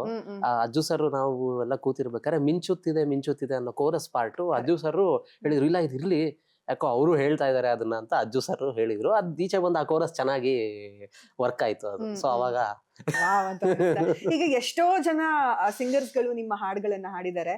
ಒಂದ್ಸಲ ಒಳಗ್ ಹೋಗಿ ಹಾಡೆಲ್ಲ ಆಚೆ ಬಂದ್ಮೇಲೆ ಏನ್ ಗುರು ಹಿಂಗ್ ಬರ್ತೀರ ಲಿರಿಕ್ಸ್ ಅಂತ ಹೇಳಿರೋ ನನ್ಗೆ ಮೇನ್ ಒಂದ್ಸಲ ಇದನ್ಸಿದ್ದೇನಂದ್ರೆ, ಅದು ಸಾಕಷ್ಟು ಸಲ ಆಗಿದೆ. ಸ್ಪೆಷಲಿ ಬ್ಯಾಂಗಲ್ ಬಂಗಾರಿ ಟೈಮ್ ಅಲ್ಲಿ ಆಂಟನಿ ಸರ್ ಎಲ್ಲ ಹಾಡಿದ್ರು. ಹಾಡಾಗಿ ಈಚೆ ಬಂದು ಅಂದ್ರೆ ನಮಗಿನ್ನ ಒಂದು 5-6 ಟೈಮ್ಸ್ ಜಾಸ್ತಿ ಎಕ್ಸೈಟ್ಮೆಂಟ್ ಅವರಲ್ಲಿತ್ತು. ಸರ್ ಸೂಪರ್ ಸರ್ ಅನ್ನೋ ತರ ಫುಲ್ ಅವರು ಸಕ್ಕದ, ಅಂದ್ರೆ ಅವ್ರ ಮುಖದಲ್ಲಿ ಖುಷಿ ನೋಡ್ಬೇಕಿತ್ತು ಆ ತರ ಇದ್ರಲ್ಲಿದ್ರು. ಅಂಡ್ ಆಲ್ಸೋ ಸೇಮ್ ಹಿಮಾಫ್ ಧರ್ಮ ಮಾಡ್ಬೇಕಾರೇನೆ ನಾನು ಯಾಕೆ ಅವ್ರದ್ದು ಹೇಳ್ತಾ ಇದೀನಿ ಅಂದ್ರೆ ಅವ್ರಿಗೆ ಭಾಷೆ ಗೊತ್ತಿಲ್ಲ ಕನ್ನಡ. ಕರೆಕ್ಟ್. ಯಾಕಂದ್ರೆ ಬೇರೆ ಲ್ಯಾಂಗ್ವೇಜ್ ಸಿಂಗರ್ ಅವರು. ಕನ್ನಡ ಗೊತ್ತಿರೋರ್ಗಾದ್ರೆ ಗೊತ್ತಾಗ್ಬಿಡುತ್ತೆ ನಾವೇನ್ ಹೇಳಿದೀವಿ ಅಂತ. ಅದಕ್ಕೆ ಅಂದ್ರೆ ಅವ್ರು ಈಸಿಯಾಗಿ ಅಂದ್ರೆ ಈಸಿ ಅನ್ನೋಕ್ಕಿಂತ ತುಂಬಾ ಅರ್ಥ ಮಾಡ್ಕೊಂಡು ಹೇಳ್ಬೋದು ಇಷ್ಟು ಡೆಪ್ತ್ ಇದೆ ಇದರಲ್ಲಿ ಅಂತ. ಸೊ ಅವ್ರಿಗೆ ಭಾಷೆ ಗೊತ್ತಿಲ್ಲ ಅಂದ್ರು ಸರ್ ನನಗೆ ಭಾಷೆ ಗೊತ್ತಿಲ್ಲ, but whatever you have written it made me cry while singing. ಯಾಕಂದ್ರೆ ನನ್ನ ಭಾಷೆ ನನಗೆ ಅರ್ಥ ಆಗಿ ನಾನು ಹೇಳೋದು ಬೇರೆ, I am feeling that heaviness ಈ ಸಾಂಗ್ ಅಲ್ಲಿ ಅಂತ. ಸೊ ಅವಾಗ ನನಗೆ ಅನ್ಸಿತ್ತು ಅಂದ್ರೆ ಭಾಷೆ ಗೊತ್ತಿಲ್ದಿರೋರ್ಗೆ ಇಷ್ಟು ಹೆವಿನೆಸ್ ಇದೆ ಅಂದ್ರೆ ಇನ್ನು ನಮ್ಮ ವಿಜುವಲ್ ಜೊತೆ ಚಾರ್ಲಿ ವಿಜುವಲ್ ಜೊತೆ ಈ ಪೋರ್ಷನ್ ಜೊತೆ ಹೆಂಗ್ ಅನ್ನಿಸ್ಬೋದು ಇದು ಅಂತ ನಮ್ಗೆ ಅವಾಗ್ಲಿಂದಾನೇ ನಮ್ಗೆಲ್ಲರಿಗೂ ಒಂದು ಇದು ಶುರು ಆಗಿದೆ, ಹೇಗಿರ್ಬೋದು ಇದು ಥಿಯೇಟರ್ ಅಲ್ಲಿ ಅಂತ. Very nice. ಆಕ್ಚುಲಿ ಈ ಒಂದು ಕ್ಲೈಮ್ಯಾಕ್ಸ್ ಸೀನ್ ಅಲ್ಲಿ ಪ್ರತಿಯೊಬ್ರು ಥಿಯೇಟರ್ಗೆ ಹೋದವರು ಚಾರ್ಲಿ ನೋಡಿ ಹತ್ಕೊಂಡ್ ಬಂದಿರೋರೆ, ಇನ್ಕ್ಲೂಡಿಂಗ್ ಮೀ. ನಾನು ಕೂಡ ಅಷ್ಟೇ, because me being a pet ಪ್ರೇಮಿ ನಂಗೂ ತುಂಬಾನೇ ಇದು. ಅಂಡ್ ಆ ಒಂದು ವಿಜುವಲ್ಸ್ ನೀವು ಹೇಳ್ದಂಗೆ ನಿಮ್ ಲಿರಿಕ್ಸ್ ಆಗಿರ್ಬೋದು, ಅವ್ರು ಹಾಡಿರೋದಾಗಿರ್ಬೋದು, ಇಟ್ ಇಸ್ ಅಮೇಸಿಂಗ್. ಈಗ ನಿಮಗೆ ಲಿರಿಕ್ಸ್ ಅಂತ ಬಂದಾಗ what matters to you first? ಸ್ಟೋರಿನಾ, ಟ್ಯೂನಾ, ಮೂಡಾ, ಅಥವಾ ಏನು ನಿಮಗೆ ಫಸ್ಟ್ ಮ್ಯಾಟರ್ ಆಗುತ್ತೆ ಅಂತ? ಮೈನ್ಲಿ ಆ ಸಿಚುವೇಶನ್. ಯಾಕಂದ್ರೆ ಆ ಸಿಚುವೇಶನ್ ಟ್ಯೂನ್ ಹುಟ್ಕೊಳ್ಳೋದು, ಆ ಟ್ಯೂನ್ ಲಿರಿಕ್ಸ್ ಹುಟ್ಕೊಳ್ಳೋದು. ಆಮೇಲೆ ಆ ಸಿಚುವೇಶನ್ ಕ್ರಿಯೇಟ್ ಆಗಿಲ್ಲ ಅಂದ್ರೆ ಒಂದ್ ಸಾಂಗ್ ಕ್ರಿಯೇಟ್ ಆಗಲ್ಲ. ಯಾರೋ ಒಬ್ರು ಆ ಸಿಚುವೇಶನ್ ಕ್ರಿಯೇಟ್ ಮಾಡ್ಬೇಕು ಫಸ್ಟ್, ಅಲ್ಲಿಂದ ಎಲ್ಲ ಈಚೆ ಬರುತ್ತೆ. ಸೊ ಮೈನ್ಲಿ ಆ ಸಿಚುವೇಶನ್ ಅವ್ರು ಹುಟ್ಟಾಕ್ತಾರಲ್ಲ, ಅದು ಅಲ್ಲಿಂದ ಬೇರೆ ಎಲ್ಲದಕ್ಕೂ ಗೇಟ್ ಓಪನ್ ಆಗುತ್ತೆ. ಈಗ ನೀವು ಬರ್ದಿರೋ ಸುಮಾರು ಹಾಡುಗಳಲ್ಲಿ ಈಗ ನೀವು ಯಾವ್ದೊಂದು ಮುಂಚೆ ಬರ್ದಿರ್ತೀರಾ ಹಳೆದು, ಫಾರ್ ಎಕ್ಸಾಂಪಲ್ ತಗೋಣ, ಸುಮ್ನೆ ಯಾವ್ದೋ ಹಳೆದು ಫಸ್ಟ್ ನೀವು ಸುಮ್ನೆ ಹಾಗೆ ಗೀಚಿರ್ತೀರಾ ಅಂಡ್ ಅದು ನಿಮ್ಗೆ ತುಂಬಾ ನೋವಾದಾಗ ಬರ್ದಿರೋಂತ ಹಾಡು. ಬಟ್ ಆ ಹಾಡು ಯಾವ್ದೋ ಅಮೇಸಿಂಗ್ ಲವ್ ಸಾಂಗ್ಗೆ ಅಂದ್ರೆ ಬ್ರೇಕಪ್ ಅಲ್ಲ, ಲವ್ ಸಾಂಗ್ ಸೂಟ್ ಆಗಿರುವಂತ ಲಿರಿಕ್ಸ್ ಗಳಿದಾವ? ಆಗ್ಬೋದು, ಅಂದ್ರೆ ಆಗ್ಬೋದು ಅದು, ಬಟ್ ಅದನ್ನ ಅಂದ್ರೆ ವಿ ನೀಡ್ ಟು ಕನ್ವರ್ಟ್ ಸ್ವಲ್ಪ, ಇಲ್ಲಿಗೆ ನಾವು ಕನ್ವರ್ಟ್ ಮಾಡ್ಬೇಕಾಗತ್ತೆ. ಯಾಕಂದ್ರೆ ಇವಾಗ ಮಾಯಾವಿ ಟೈಮಲ್ಲಿ ಈ ಕಾನ್ಸೆಪ್ಟ್ ರೈಟಿಂಗ್ ಅಂತ ನಾವು ಮಾಡಿ ಇಟ್ಕೊಂಡಿರ್ತೀವಿ, ಅದ್ ಎಲ್ಲಾರು ಮಾಡ್ತಾರೆ. ಅಂದ್ರೆ ಆ ಕಾನ್ಸೆಪ್ಟ್ ನ ಅದನ್ನ ಇಲ್ಲಿ ಹೇಗ್ ಕೂರಿಸ್ಬೇಕು ಅಂದ್ರೆ, ಕೆಲವು ಸಲ ಇವಾಗ ನಾವು ಅದ್ ಹಂಗೆ ಬರ್ದಾಗ ಅದು ಪೊಯೆಟ್ರಿ ಫಾರ್ಮ್ ಅಲ್ಲಿ ಇರುತ್ತೆ, ಅದನ್ನ ಟ್ಯೂನ್ ತರಬೇಕು ಅಂದಾಗ ವಿ ನೀಡ್ ಟು ಅಮೆಂಡ್, ಅಲ್ಲಿ ಅಡ್ಜಸ್ಟ್ಮೆಂಟ್ಸ್ ಮಾಡ್ಬೇಕು. ಆಮೇಲೆ ಆ ಸೌಂಡ್ಗೆ ಈ ವರ್ಡ್ ಸೂಟ್ ಆಗತ್ತ ಅಂತ ನಾವು ನೋಡ್ಬೇಕು. ಸೊ ಹಂಗಿದ್ದಾಗ ಇವಾಗ ಅನುರಾಗದಲ್ಲಿ ಕೊನೆ ಬೀದಿಯಲ್ಲಿ ಅದನ್ನ ನಾನು ಬೇರೆ ತರ ಕಾನ್ಸೆಪ್ಟ್ ಬರ್ತಿದ್ದೆ. ಸೊ ಇಲ್ಲಿ ತರಬಹುದು ಅಂತ ನಂಗೆ ಅನ್ನಿಸ್ತು. ಸೊ ಅದಕ್ಕೆ ಆ ಲೈನ್ ಇಲ್ಲಿ ತರಬೇಕು ಅಂದ್ರೆ ನಾವ್ ಏನೇನ್ ಅಲೈನ್ ಮಾಡ್ಬೇಕು ಅದಕ್ಕೆ ಅಂತ ಅನ್ಸಿ ಆ ಕಾನ್ಸೆಪ್ಟ್ ನ ಇಲ್ಲಿಗೆ ತಂದೆ. ಬಟ್ ನೀವ್ ಹೇಳ್ದಂಗೆ ಅಲ್ಲಿ ಎಮೋಷನ್ ಶಿಫ್ಟ್ ಏನ್ ಇರ್ಲಿಲ್ಲ, ಎರಡು ಆಲ್ಮೋಸ್ಟ್ ಸೇಮ್ ಎಮೋಷನ್ ತರಾನೇ ಇತ್ತು. ಈಗ ಕ್ವಶನ್ಸ್ ಗಳನ್ನ ಸ್ವಲ್ಪ ಸೈಡ್ಗೆ ಇಟ್ಟು ಒಂದು ಬೇಸಿಕಲಿ ಈಗ ಒಂದು ನನ್ನ ಫೇವ್ರೆಟ್ ಪುಸ್ತಕ ಅಂತ ಹೇಳ್ಬೋದು, ಹಾಡು ಹುಟ್ಟಿದ ಸಮಯ ಅಂತ ಒಂದು ಪುಸ್ತಕ ಇದೆ. ನೀವು ಆಸ್ ಅ ಲಿರಿಸಿಸ್ಟ್ ನಿಮ್ಗೂ ಗೊತ್ತಿರತ್ತೆ ಅದು. ಅದರೊಳಗೆ ಹಾಡುಗಳು ಹೇಗ್ ಹುಟ್ಕೊಳ್ತು ಅಂತ ಸುಮಾರು ಸ್ಟೋರೀಸ್ ಗಳನ್ನ ಬರ್ದಿದ್ದಾರೆ. ಈಗ ನೀನೇ ಸಾಕಿದ ಗಿಣಿಗೆ ಒಂದು ಸ್ಟೋರಿ ಇದೆ. ಆ ತರ ಇವಾಗ ನಾನು 4 ಹಾಡುಗಳನ್ನ ಹೇಳ್ತೀನಿ, ನೀವೇ ಬರ್ದಿರೋಂತ ಹಾಡುಗಳು. ಅಂಡ್ ಅದರದ್ದು ಸ್ಟೋರಿನ ಬಿಹೈಂಡ್ ದ ಸ್ಟೋರಿ ಹೇಗ್ ಹುಟ್ಕೊಳ್ತು ಅನ್ನೋದನ್ನ ಹೇಳ್ಬೇಕು. ಬಿಕಾಸ್ ಬೆಸ್ಟ್ ಡಿಯೋ ನಿಮ್ದು ಸಂಚಿತ್ ಹೆಗ್ಡೆ ಅವ್ರದ್ದು, ಓಕೆನಾ? ಸುಮಾರು ಹಾಡುಗಳನ್ನ ನೀವು ಅವ್ರ ಜೊತೆಗೆ ಬರ್ದಿದ್ದೀರಾ. ಅದ್ರೊಳಗೆ one of my favourite song is Mayavi. ಈಗ ನೀವೇ ಹೇಳ್ದಂಗೆ ಈ ಮಾಯಾವಿ ಸಾಂಗು ಹೇಗ್ ಹುಟ್ಕೊಳ್ತು, ಹೆಂಗ್ ಶುರು ಮಾಡಿದ್ರಿ ಬರೆಯೋದಕ್ಕೆ, ಸ್ಟೋರಿ ಏನು ಅಂತ? ಓಕೆ, ಆಕ್ಚುಲಿ ನನಗೆ ಸಂಜಿತ್ ಅವರು ಒಂದಿನ ಫೋನ್ ಮಾಡ್ತಾರೆ, ಅರ್ಜುನ್ ಈ ತರ ಒಂದು ಸಾಂಗ್ ಇದೆ ಅಂಡ್ ತುಂಬಾ ಕಮ್ಮಿ ಟೈಮ್ ಲೈನ್ ಇದೆ ನಮ್ಮ ಹತ್ರ, because we need to record Sonu sir. ಅವರು ಒಂದು 3 days ಅಲ್ಲಿ he is flying to London or something, ಅವ್ರಿಗೆ ಏನೋ ಕಾನ್ಸರ್ಟ್ ಇದೆ, ಅವ್ರು ಹೋಗೋ ಮುಂಚೆ ನಾವು ರೆಕಾರ್ಡ್ ಮಾಡ್ಬೇಕು, ಇಲ್ಲಾಂದ್ರೆ ಅವ್ರು ಅಂದ್ರೆ ಲೇಟ್ ಆಗತ್ತೆ ಬರೋದು. ಅವಾಗ ಅವರು ಒಂದು ಡೇಟ್ ಫಿಕ್ಸ್ ಮಾಡ್ಕೊಂಡಿದ್ರು, we need to bring this, ಈ ಟೈಮ್ ಲೈನ್ ಅಲ್ಲಿ ನಾವು ತರಬೇಕು ಅಂತ. ಯಾಕಂದ್ರೆ ಅದು ಭೂಮಿ 2024 ಅನ್ಸುತ್ತೆ. ಸೊ ಅದನ್ನ ನಾವು ಇದಕ್ಕೆ ತಂದ್ಬೇಕು, ಇಲ್ಲಾಂದ್ರೆ ಲೇಟ್ ಆಗೋಗುತ್ತೆ ಅಂತ ಹೇಳಿ. ಸೊ ನಾವು ಅವಾಗ ಆಲ್ಮೋಸ್ಟ್ ಅವ್ರ ಟ್ಯೂನ್ ಎಲ್ಲ ರೆಡಿ ಮಾಡಿದ್ರು. ಸೊ ನಾವು ಇವತ್ತೆಲ್ಲ ಫೋನ್ ಮಾಡಿದ ದಿನ ನೈಟೇ ಕೂರೋಣ ನಾವು ಅಂತ ಹೇಳಿ, ಹಿ ವಾಸ್ ಇನ್ ಮುಂಬೈ ಆ ಕೆಲ್ಸದ ಟೈಮಲ್ಲಿ. ಸೊ ಅವರು he used to call me night, video call ಮಾಡೋರು. ಎಲ್ಲ ಊಟ ಎಲ್ಲ ಮುಗಿಸ್ಕೊಂಡು 10:30 ಮೇಲೆ ಒಂದು 11 ಕುತ್ಕೊಂಡ್ರೆ ನಾವು 2:30 ತನಕ 3 ತನಕ ಕುತ್ಕೊಂಡು ಮಾಡ್ತಾ ಇದ್ವಿ. ಸೊ ಆ ತರ ಒಂದು ನಾವು ಅಂದ್ರೆ ಇಷ್ಟೇ ಟೈಮ್ ಕೂರ್ಬೇಕು ಅಂತ ನಾವು ಅನ್ಕೊಂಡಿರ್ಲಿಲ್ಲ. ಬಟ್ ವಿ ಆಲ್ಮೋಸ್ಟ್ ಸ್ಯಾಟ್ 2.5 2 ದಿನ ಒಂದು 3 ಗಂಟೆ ತನಕ ಕುತ್ಕೊಂಡು ವಿ ನೀಡ್ ಟು ಫ್ರೀಸ್. ಆಮೇಲೆ ಇಷ್ಟೇ ಆಗಿದ್ದು. ಸೊ ಹಿಂಗಿದೆ, ಇದನ್ನ ಮಾಡಬೇಕು ನಾವು, ಕಾನ್ಸೆಪ್ಟು ಏನು ಮಾಡಬೇಕು, ಕಾನ್ಸೆಪ್ಟ್ ಏನು ಮಾಡೋಣ. ಬಟ್ ಗೊತ್ತಿತ್ತು ನಮಗೆ ಸರ್ರು ಆಮೇಲೆ ಸಂಜಿತ್ ಅವ್ರು ಇಬ್ರು ಈ ಸಾಂಗ್ನ ಹಾಡ್ತಿರ್ತಾರೆ ಅಂತ. ಅಂಡ್ ಅವ್ರಿಗೆ ಯಾವ್ಯಾವ ಪೋರ್ಷನ್ ಮಾಡೋಣ ಅಂತಾನು ನಮಗೆ ಗೊತ್ತಿತ್ತು. ಸೊ ಆ ಐಡಿಯೇಷನ್ ಮೇಲೆ ವಿ ಡಿಸೈನ್ಡ್ ಹೋಲ್ ಸಾಂಗ್. ಇಷ್ಟೇ ಆಗಿತ್ತು. Very nice. ಅಂಡ್ ನೀವ್ ಹೇಳ್ತೀರಿ ಅದಷ್ಟೇ ಆಗಿದೆ ಅಂತ, ಬಟ್ ಹಾಡ್ ಎಷ್ಟಾಯ್ತು ಅಂತ ನಿಮ್ಗೆ ಗೊತ್ತು. ಸುಮಾರು 80 ಮಿಲಿಯನ್ ಪ್ಲಸ್ ವ್ಯೂಸ್ ಆಯ್ತು. ಆಲ್ಮೋಸ್ಟ್ 90 ರೀಚ್ ಆಗಿದೆ ಅನ್ಸುತ್ತೆ. Wow, very nice. ಇಟ್ಸ್ ಎಲ್ಲರಿಗೂ ಸಿಕ್ಕಾಪಟ್ಟೆ ಇಷ್ಟ ಆಗೋ ಹಾಡು. ಓಕೆ, ಈಗ ಮಾಯಾವಿ ಆಯ್ತು, let's go to Narayana Narayana. Narayana Narayana ಅದು ಸ್ಕ್ರಿಪ್ಟ್ ಇಂದಾನೇ ನಾವು ಇನ್ವಾಲ್ವ್ ಆಗಿದ್ರಿಂದ ಐ ನ್ಯೂ ದ ಸಿಚುಯೇಷನ್, ಇಲ್ಲಿ ಬರುತ್ತೆ ಈ ಸಾಂಗು, ಆಮೇಲೆ ಈ ಸೊಸೈಟಿ ಅವ್ರು ಅದನ್ನ ಹಾಡ್ತಾರೆ. ಅಂಡ್ ಅದು ತುಂಬಾ ಡಿಸ್ಕಷನ್ ಆಗಿತ್ತು ರಕ್ಷಿತ್ ಸರ್ ಜೊತೆ ಆಗ್ಲಿ, ನಮ್ಮ 7 Ots ಟೀಮ್ ಜೊತೆ ಆಗ್ಲಿ, ಈ ಸಾಂಗ್ ಹೇಗ್ ಡಿಸೈನ್ ಆಗ್ಬೇಕು. ಯಾಕಂದ್ರೆ ಅದರಲ್ಲಿ ನೋಡೋದಾದ್ರೆ ನಮ್ಗೆ ತುಂಬಾ ಪುರಾಣದಲ್ಲಿರೋ ವರ್ಡ್ಸ್ಗಳು ಬರುತ್ತೆ, ಆಮೇಲೆ ಇಂಗ್ಲಿಷ್ ಬರುತ್ತೆ ಫಸ್ಟ್ ಆಫ್ ಆಲ್. ಆಮೇಲೆ ಆ ಇಂಗ್ಲಿಷ್ ಹೆಂಗ್ ಬ್ಲೆಂಡ್ ಆಗ್ಬೇಕು ಅನ್ನೋದೇ ಒಂದು ಕ್ವಶನ್ ಆಗಿತ್ತು. ಯಾಕಂದ್ರೆ ಆ ಫೋಕ್ಗೆ ಇಂಗ್ಲಿಷ್ನ ತರಬೇಕಾಗಿತ್ತು.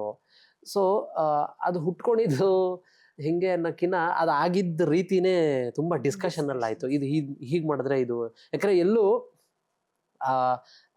ಆ ಜಾನರ್, ಇವಾಗ ಆ ಸಾಂಗ್ ಜಾನರೇನೆ ತುಂಬಾ ಟ್ರಿಕ್ಕಿ ಆಗಿತ್ತು. ಯಾವೊಂದು ಇದನ್ನ ನಾವೇನಾರು ಸುಮ್ಮನೆ ಹಿಂಗೆ ಅಂದ್ರೆ ಇದಿರ್ಲಿ ಅನ್ನೋ ತರ ಆಗಿರ್ಲಿಲ್ಲ. ಅಂದ್ರೆ ತುಂಬಾ ಪ್ಲಾನ್ಡ್ ಆಗಿ, ಯಾಕಂದ್ರೆ ಇಡೀ ಸಾಂಗ್ ಅಲ್ಲಿ ಕಥೆ ಹೇಳ್ತಾ ಇದೀವಿ ನಾವು, ನಾರಾಯಣದ ಕಥೆ ಹೇಳ್ತಾ ಇದೀವಿ. ಆ ಸಿಚುಯೇಷನ್ ಅಲ್ಲಿ ಇವರು ಕೆಲವು ಕ್ವಶನ್ಸ್ ನಾರಾಯಣನ್ ಕೇಳ್ತಾ ಇದ್ದಾರೆ, ನಾರಾಯಣ ಅದಕ್ಕೆ ಆನ್ಸರ್ ಮಾಡ್ತಾ ಇದ್ದಾರೆ. ಸೊ ಇಷ್ಟೆಲ್ಲಾನು ಆ ಸಾಂಗ್ ಅಲ್ಲಿ ಇದ್ದು ಅದು ಒಂದು ಸಾಂಗ್ ತರ ಡಿಸೈನ್ ಆಗ್ಬೇಕಿತ್ತು. ಸೊ ಇಷ್ಟು ಆ ಸಾಂಗ್ ಒಳಗೆ ನಾವು ತುಂಬಿದೀವಿ. ಅಂಡ್ ಅದು ಕೇಳ್ತಿದ್ರೆ ಅದಕ್ಕೊಂದು ಏನಂತಾರೆ, ಒಂದು ಡಿವೈನ್ ಸೌಂಡಿಂಗ್ ಕೊಡ್ಬೇಕಿತ್ತು ಅದಕ್ಕೆ ನಾವು. ಸೊ ಇಷ್ಟೆಲ್ಲ ಆ ಸಾಂಗ್ ಡಿಸ್ಕಷನ್ ಆಗಿದೆ ಇವಾಗ. ಯಾಕಂದ್ರೆ ಅದರಲ್ಲಿ ಶಂಖ ಚಕ್ರ ಹೇಳು ಸ್ವಾಮಿ ಎಲ್ಲಿದೆ, ಸೊ ನಿನ್ನ ಒರಿಜಿನಲ್ ರೂಪನ ತೋರ್ಸು, ರೇಬನ್ನ ತೆಗೆದ್ಬಿಟ್ಟು, ಸೊ ಈ ತರದೆಲ್ಲ ಕ್ವಿರ್ಕಿನೆಸ್ ಇದೆ. ಯಟ್ ಅಗೇನ್ ಕೆಲವೊಂದು ವರ್ಡ್ಸ್ ಅಂದ್ರೆ ತುಂಬಾ ಆ ತರ ವರ್ಡ್ಸ್ಗಳಿದೆ. ಸೊ ಇಷ್ಟನ್ನು ಕರೆಕ್ಟ್ ಆಗಿ ನಾವು ಸೆಗ್ರಿಗೇಟ್ ಮಾಡಿ ಬ್ಲೆಂಡ್ ಮಾಡ್ಬೇಕಿತ್ತು. ಎಷ್ಟು ದಿನ ತಗೊಂಡ್ರಿ ನಾರಾಯಣ ಬರೆಯೋದಕ್ಕೆ? ಇದು ಐಡಿಯಾ ಇಲ್ಲ, ಯಾಕಂದ್ರೆ ಇದು ಡೈಲಿ ನಮಗೆ ಒಂಥರ ಇಟ್ ವಾಸ್ ಇದು ಅದ್ರ ಸ್ಕ್ರಿಪ್ಟ್ ಜೊತೆ ಇದು ಡಿಸ್ಕಸ್ ಆಗ್ತಿತ್ತು. ಇದು ಮಾಡಿದ್ರೆ ಆಗತ್ತಾ, ಇದು ಮಾಡಿದ್ರೆ ಆಗತ್ತಾ ಅನ್ನೋ ತರ ಇತ್ತು. ಆಮೇಲೆ ಕೆಲವು ಸಲ ಅಂದ್ರೆ ಎಲ್ಲ ಆದ್ಮೇಲೆ ಈ ಒಂದ್ ಲೈನ್ ನಾವೇನಾರು ಇದು ಮಾಡ್ಕೊಳ್ಳೋಣ, ಇಲ್ಲ ಅದಕ್ಕೆ ಏನಾರು, ಸೊ ಆ ತರ ಆಗಿರೋದ್ರಿಂದ ನನಗೆ ದಿನ ಅಷ್ಟೊಂದು ಮೇ ಬಿ ನಾವು ಒಂದು 5 days 6 days ಆ ಇದ್ರಲ್ಲಿ ಮಾತಾಡ್ತಾ ಮೈ ಗಾಡ್, ಒಂದ್ ಸಾಂಗ್ ಬರೆಯಕ್ಕೆ 5 to 6 days ಅಂದ್ರೆ ನಾವು ಮಾತ್ರ 5 minutes ಅಲ್ಲಿ ಹಾಡ್ ಕೇಳಿ ಮುಗಿಸ್ತೀವಿ. ಎಷ್ಟು ಪ್ರಾಸೆಸ್ ಅಲ್ಲ. Okay, the next song is Marali ಮನಸ್ಸಾಗಿದೆ.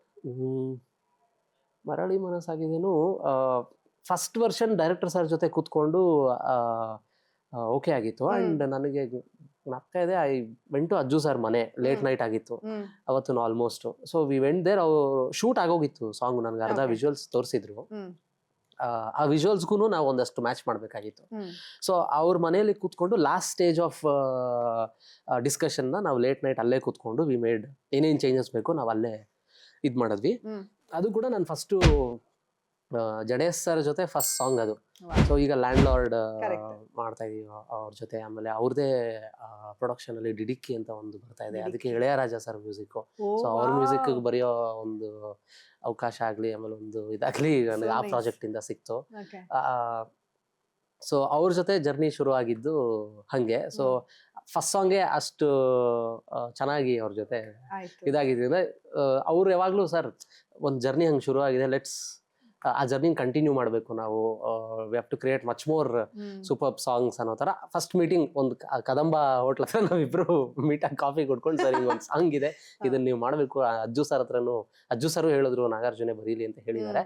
ನೀವು ಒಂದಷ್ಟು ವಿಷಯಗಳನ್ನ ಕಲೆ ಹಾಕಿದ್ಮೇಲೆ ನಾವು ಸರ್ ಜೊತೆ ಕುತ್ಕೊಂಡು ಅದನ್ನ ಫ್ರೀಸ್ ಮಾಡೋಣ ಅನ್ನೋ ತರ ಹೇಳಿದ್ರು. ಸೊ ಅಲ್ಲಿಂದ ಕದಂಬ ಹೋಟ್ಲಿಂದ ಮರಳಿ ಮನಸ್ಸಾಗಿದೆ ಶುರು ಆಯ್ತು. Very nice.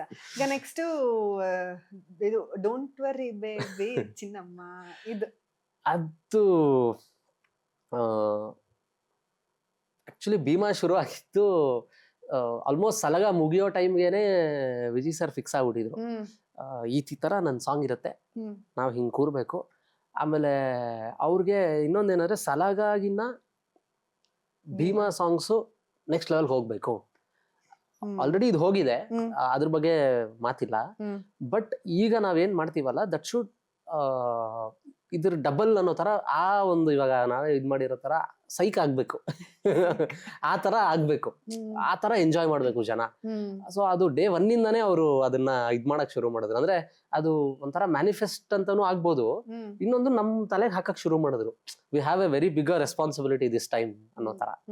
ಸೊ ಆ ಇದ್ರಲ್ಲಿ ಅಲ್ಲಿ ಬೇಬಿ ಅಮ್ಮ ಅಂತ ಅವ್ರ ಹೆಸರು. ಆ ಬೇಬಿ ಅಮ್ಮಂಗೆ ಸಮಾಧಾನ ಮಾಡ್ಬೇಕಪ್ಪ ನೀನ್ ಇವಾಗ ಅನ್ನೋ ತರ ಅವ್ರು ಹೇಳಿದ್ದು.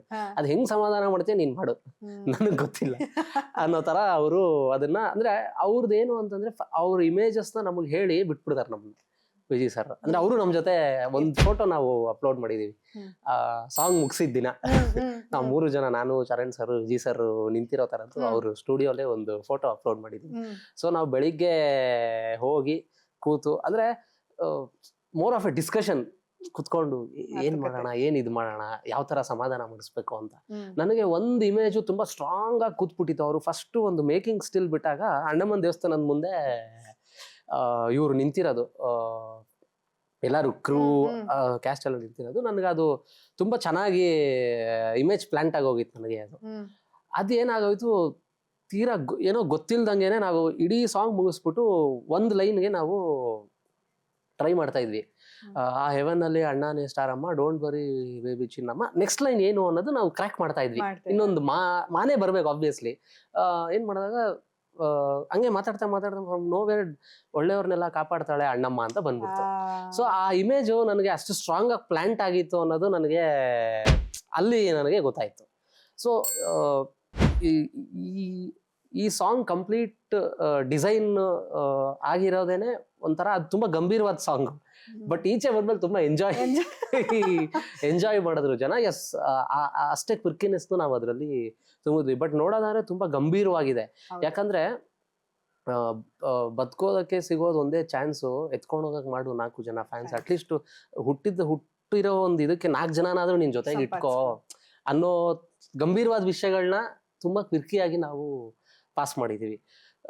ಸೊ ಅದು ಎರಡೂ ತರ ನಮಗೆ ಅಬ್ಸರ್ವ್ ಮಾಡೋ ತರನು ಆಯ್ತು, ಮಜಾ ಮಾಡೋ ತರನು ಆಯ್ತು.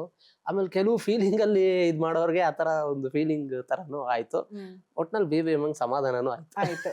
ನಿಮ್ಗೆ ಈಗ ಈ ತರ ಹಾಡುಗಳೆಲ್ಲ ಬರ್ದಿದೆ, ಲೈಕ್ ಬ್ರೇಕಪ್ ಆಗಿರ್ಬೋದು, ಲವ್ ಸಾಂಗ್ಸ್ ಆಗಿರ್ಬೋದು, ಎಮೋಷನ್ಸ್ ಎಲ್ಲ ತರದ್ದು ಬರ್ದಿದೆ. ರ್ಯಾಪ್ ಮ್ಯೂಸಿಕ್ಸ್ ಏನಾದ್ರು ಬರೀತೀರಾ ನೀವು? ಅದು ಬರ್ದೀನಿ. ಅಂದ್ರೆ psych is one of them rap, and complete rap ಅಲ್ಲ ಅದು, ಬಟ್ ರ್ಯಾಪು ಕೂಡ ಮಾಡ್ತೀರಾ ನೀವು? ಬಾಯಲ್ಲಿ ಹೇಳ್ತೀರಾ? ಇಲ್ಲ, ಏನ್ ಅವ್ರದ್ದು ಇದು ಬರುತ್ತೆ ಅದು ಹೇಳ್ತೀನಿ.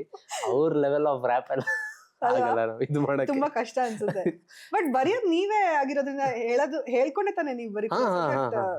ಫಾಸ್ಟ್ ಆಗುನು ಹೇಳೋದು ಇರುತ್ತೆ. ಬಟ್ ಆ ಒಂದು ಪಿಚ್ಚಲ್ಲಿ ಹಾಡೋದಿದೆಯಲ್ಲ, ನಮಗ್ ನಾವು ಹಾಡ್ಕೋಬೇಕು. ಆ ಪಿಚ್ಚಲ್ಲಿ ಹಾಡೋದಿರೋದು ವಿಷಯ.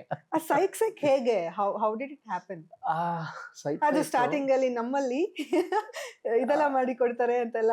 ಹೌದೌದು, ಅದು ಅವ್ರದೇ ಐಡಿಯಾ, ವಿಜಯ್ ಸರ್ದೇ ಐಡಿಯಾ. ನಮ್ಮಲ್ಲಿ ಸಾಣೆ ಎರೆದು ಕೊಡಲಾಗುತ್ತದೆ ಅಂತೆಲ್ಲ ಇದ್ ಮಾಡ್ತಾರೆ. ಅಂದ್ರೆ ಕೆಲವೊಂದು ಕ್ರೇಜಿ ಐಡಿಯಾಸ್ ಎಲ್ಲ ಸರ್ರೇ ತರ್ತಾರೆ, ಇದು ಹಿಂಗ್ ಶುರು ಮಾಡೋಣಪ್ಪ ಅಂತ. ಯಾಕಂದ್ರೆ he has seen lot of this. ಅಂದ್ರೆ ಆ ಜೀವನವನ್ನ ನೋಡಿ ಅದಕ್ಕೆ ಕನ್ನಡಿ ಹಿಡಿತಾ ಇದಾರೆ ಅವ್ರು. ಯಾಕಂದ್ರೆ ಈಗ ಇವಾಗ ಕೆಲವೊಂದನ್ನ ನೋಡಿ ಮಾಡೋದಿರುತ್ತೆ, ಅಂದ್ರೆ ನಾವು ನೋಡಿರೋದನ್ನೇ ವಿ ವಿಲ್ ರಿಕ್ರಿಯೇಟ್. ಇನ್ ಕೆಲವೊಂದು ಕೇಳಿ ನಾವು ಮಾಡೋವಂಥದ್ದಿರುತ್ತೆ, ಯಾವುದೋ ಇನ್ಫಾರ್ಮೇಶನ್ ಪಿಕ್ ಮಾಡಿರ್ತೀವಿ, ಇನ್ ಕೆಲವೊಂದು ಓದಿ ಎಲ್ಲಿಂದನೋ ತರ್ತೀವಿ. ಸೊ ಆ ತರದ್ದು ಇಮೇಜಸ್ ನ ತುಂಬಾ ನೋಡಿದ್ದಾರೆ ಸರ್ ಅವರು. ನಮ್ಮ ಹತ್ರ ಮಾತಾಡ್ತಾ ಇರ್ಬೇಕಾದ್ರೆ ನಮ್ಗೆ ಗೊತ್ತಾಗತ್ತೆ.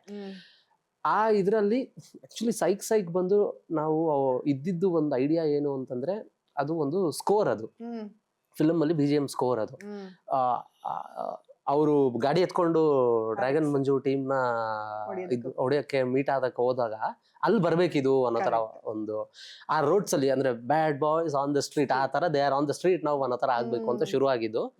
ಅದು ಹೋಗ್ತಾ ಏನಾಯ್ತು, ತುಂಬಾ ಚೆನ್ನಾಗಿ ಅದೇ ಟರ್ನ್ಗಳು ತಗೊಂತು.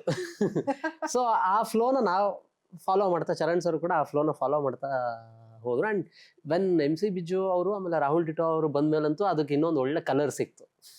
ಸೊ ಇಷ್ಟು ಸೇರಿ ಆ ಸೈಕ್ ಫುಲ್ ಸೈಕ್ ಆಯ್ತು. ಸೈಕ್ ಆಗಿ ಹಿಟ್ ಆಯ್ತು ಅಲ್ಲ. ಹೌದು ಹೌದು. Wonderful. ಇದೇ ರೀತಿ ರಿಯಲ್ ಸ್ಟೋರೀಸ್ಗೋಸ್ಕರ ರಕ್ಷಾ ಪ್ರಸಾದ್ ಯೂಟ್ಯೂಬ್ ಚಾನೆಲ್ ಅನ್ನ ಸಬ್ಸ್ಕ್ರೈಬ್ ಮಾಡಿ.